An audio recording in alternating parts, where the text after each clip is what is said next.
Good morning, good morning, good morning. Woo! Welcome to another edition of Chopping It Up with Ramel. No notes, straight from the throat. Where do I begin? Listen, guys, we're going to do something different today, something that I haven't done. And listen, let me put this disclaimer out there. I'm not going to profess to be some boxing guru or boxing enthusiast. I'm just a fan just like you are. I want to put that out there. I'm just a fan like you are. Listen, what a great night of boxing last night between Bone Crusher Sergey Kovalev and Andre Ward. I was rooting for Ward, but I was on record thinking that Bone Crusher would hit too hard, and I had a suspicion that Bone Crusher would take Ward. In the beginning of the fight, it was everything that I thought might just happen. Bone Crusher came out. He was looking to be the aggressor, the heavy hitter. He put Ward down on the canvas in the second round, something that I hadn't seen before, and I expected him to do to win the fight. I thought Ward's only chance was to win the fight was to go the distance. Guys, I watched that fight, and I wish I could watch it again. But I can tell you, great fight, bad decision. Bad decision. Again, I rooted for Ward. I wanted Ward to win. But as a boxing fan, I have to be a fan of the. I'm a fan of the sport first, then who I'm a fan of. I thought Sergey pulled that one out. I thought he won the fight. When you look at all the counts on how many punches was thrown, power punches, it all favors Sergey. Sergey did. I think what really hurt Sergey from winning the fight is that he didn't throw no body shots.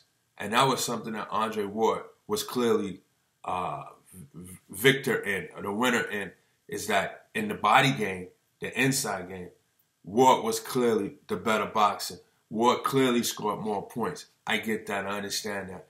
But when I was watching it, I definitely had it seven rounds in favor of Sergey, 5 rounds for Ward, and plus the 10-8 round. To me, it shouldn't have been close. Let me give you 7 times 10 is 70, times 5. 5 times 9 is 45. That's 115. Giving him 9 times 7, that's 63. Take away 1, that's 62, plus 5. So in my eyes, it was 115, 112, Sergey. Nevertheless, great fight. Would love to see a rematch if they can mix it up. But I did not think Ward was the winner in this fight. I mean, maybe I'm old school. Maybe I'm old school. You have to knock the champion out. This guy came in the ring, Sergey came in the ring with 2 belts. This had reminiscent of shades of Michael Spinks moving up and beating Larry Holmes. And Sugar Ray Leonard, who was out of retirement for some time, came back and picked apart Marvin Hagler. And they gave both decisions to Spinks and Leonard based off of points, and I mean, I'm old school. You gotta knock the champion out, or just be super aggressive. In this case here, yeah, Ward dominated the body game.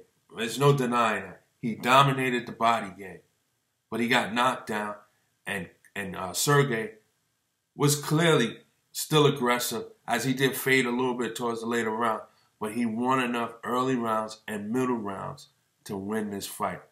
This was a travesty. And what made this bad, the decision bad on this, the fight before with Perez and I believe Hooker, clearly Perez beat this guy to a pulp.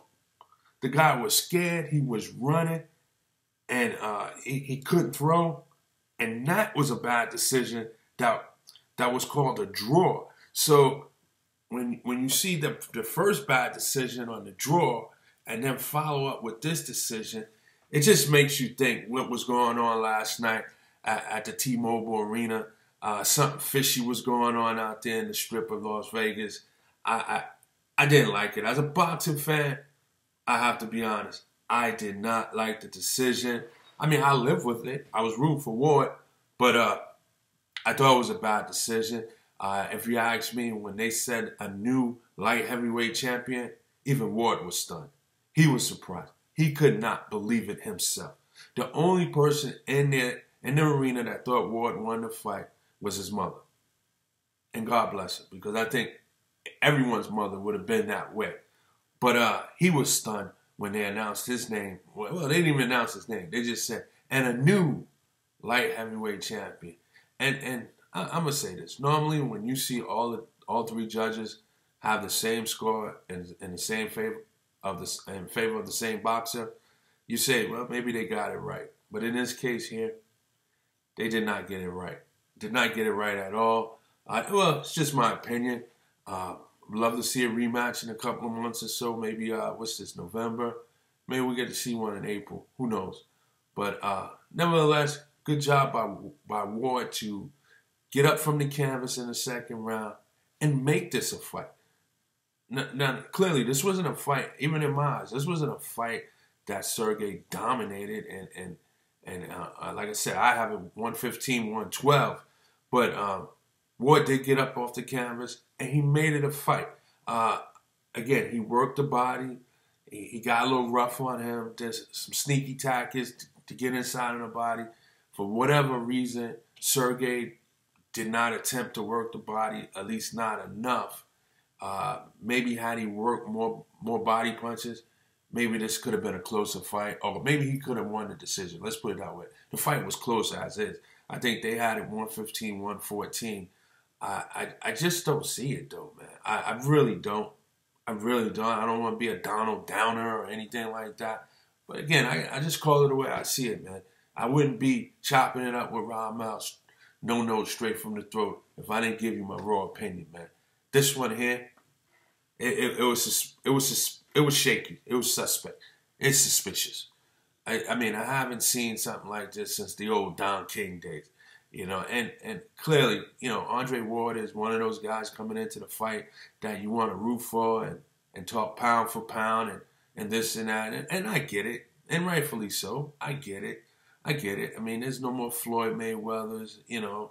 Who can we put on that mantle now on the top of the game? He's now 31-0 with 15 knockouts. But I just don't see this one going in the favor of Ward. Not this one. Something suspicious about that. You know, I was curious, man. You know, a lot of respect for Jay-Z and his business partners, man. But, you know, Andre Ward is represented by Rock Nation. Just curious, maybe they had something to do with it at ringside. You know, I mean, I just didn't see it, man. I mean, even a draw for me would have been suspicious, man. But this guy, Kovalev, he fought well enough not to lose the fight. And especially to have the knockdown in the second round, I just thought I thought he should have been the victor of that. I'm not sure what's coming up next in boxing. I tell you what, a rematch would be great. The only other one I'm looking forward to, and immediately if it can get set and take place, and that's Triple G and Canelo Alvarez. But this one here, I don't know about this one, fellas. Don't know about this one. Don't know about this. I just don't know about this one. But kudos to Ward for bouncing back and giving it all he got, and apparently giving enough to come away with the victory, with the win. And he stays undefeated. And hopefully we see some big things from him in the near future going forward. But great match. Can't take that away. With some intense action from early on. From the knockdown on. It was some ongoing. It was some good action. Just hated to see it end that way, man. I'm fair's fair, man. I just don't think that was fair, as you can see. We're going to move along to the NBA real quick before we touch on the NFL. And Golden State continue their winning ways. Looks like they've found a groove. It's pretty much, can you outscore me? But they're continuing their winning ways. Kevin Durant, Curry, Klay Thompson, they're just taking turns on who leads the team in scoring. And, you know, between the three of them, they're giving you about 75 points or more every night. It's just a balanced attack from those three. Draymond Green is just quietly just putting up, stackpiling numbers like rebounds and assists, giving his 10, 11 point. It's just a balanced attack from their top four players, and what more can you expect from them? But they look like they found their groove as they won last night. I touched on it yesterday about New Orleans star Drew Holiday. Right now, he's come back, and I don't know if he's energized the team, but they're now on a 2-game winning streak as they won last night. And, he came off the bench and he put up 20-plus points, I think it was. And, he's looking sharp. But the guy in front of him, Tim Frazier, who's one of my early favorites for most improved player, he's actually playing very well. I don't know if you remove him from the starting lineup or not. But he's playing pretty well as he continues to lead the team in assists. And put up a few points, too. I think he's averaging about 14 a game, maybe, let's say 12 a game. But he's playing pretty well. And Anthony Davis is still on his monster attack. He scored 38 points last night. So good to see New Orleans win 2 in a row. Right now, they're 14th in the West, right above Dallas. I don't know if they have enough to make it into the playoffs, make it interesting in the playoff race. But, many people have Anthony Davis as a top 10 player in this game. And if that's the case, sometimes top 10 players carry teams on their back. So that's something to look forward to going down the line. They might be looking possibly to make a trade. I thought we'd get a little bit more from Buddy Hield. I didn't see anybody in his way at the 2 spot. Right now you got Etuan Moore there. And he's been like a journeyman throughout his career, but it looks like he's found a home there.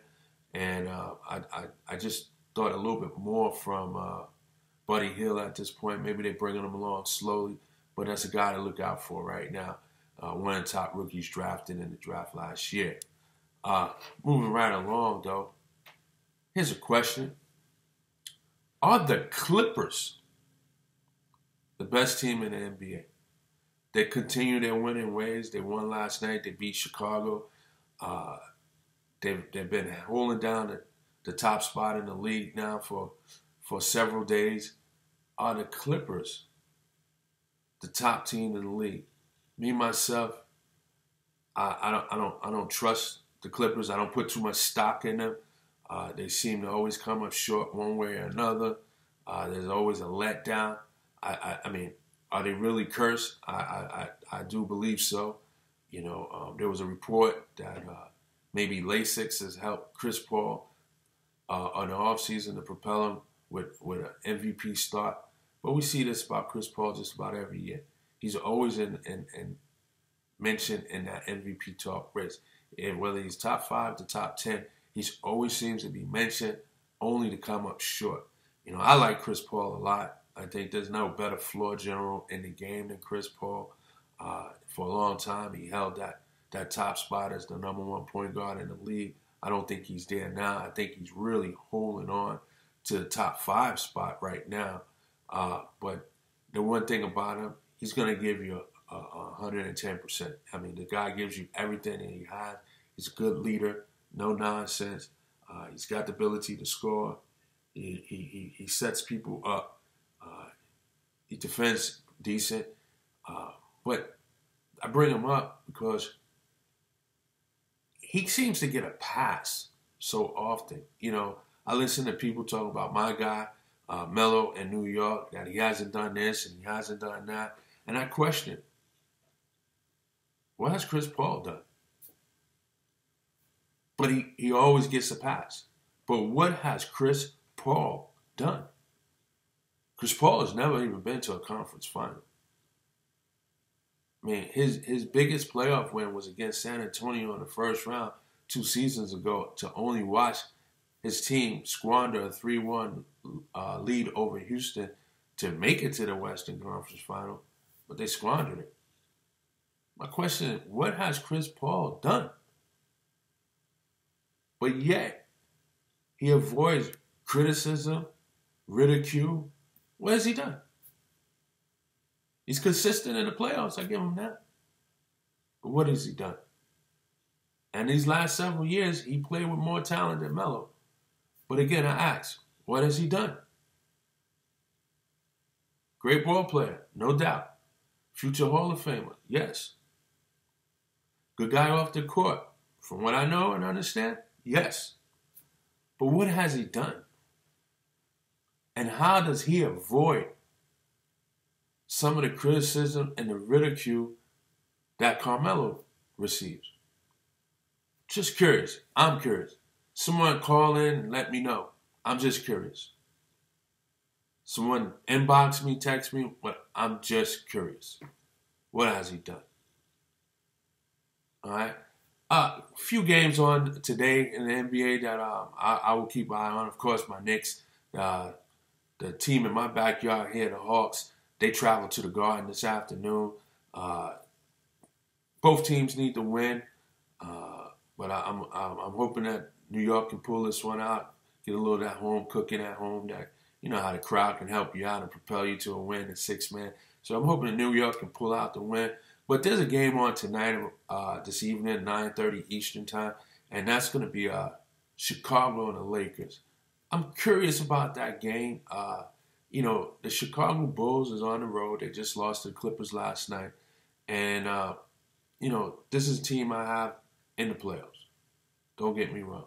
I have them in the playoffs.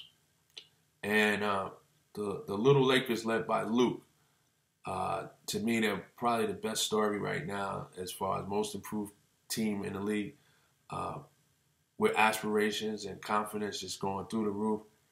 If they're going to be in the mix of the playoffs, it's teams like Chicago that's not a lock for the playoff, that they need to win when they come visit them on their home court.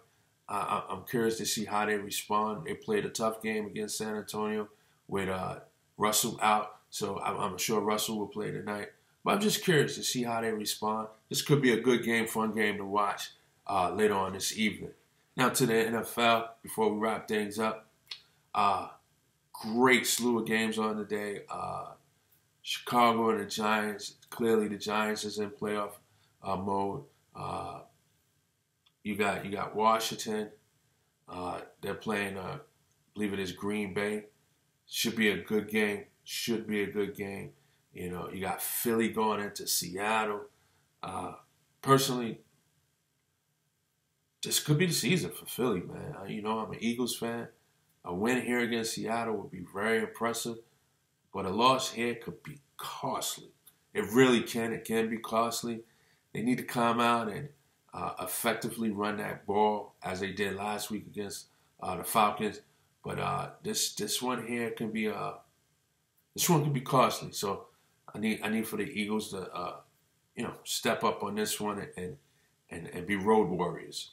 And then you got Baltimore going into Dallas. Right now, Baltimore is leading their division. Really, there's nobody a threat to them, if you ask me. Cleveland is winless.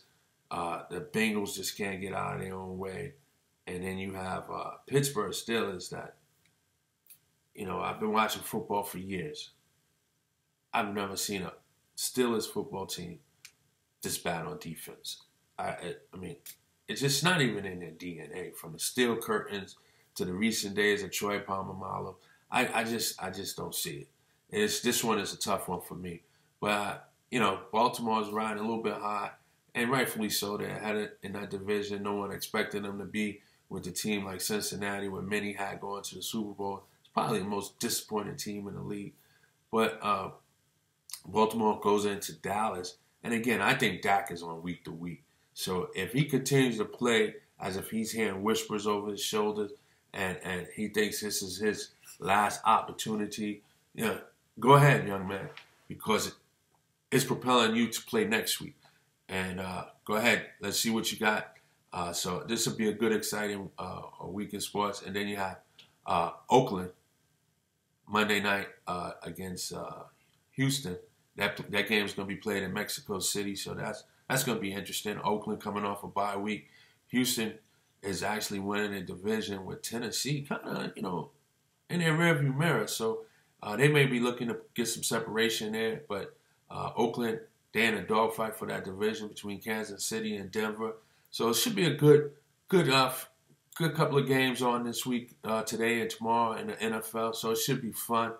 And going to college football, outside of Louisville getting upset on Thursday night, everybody else in the top 10 rolls on.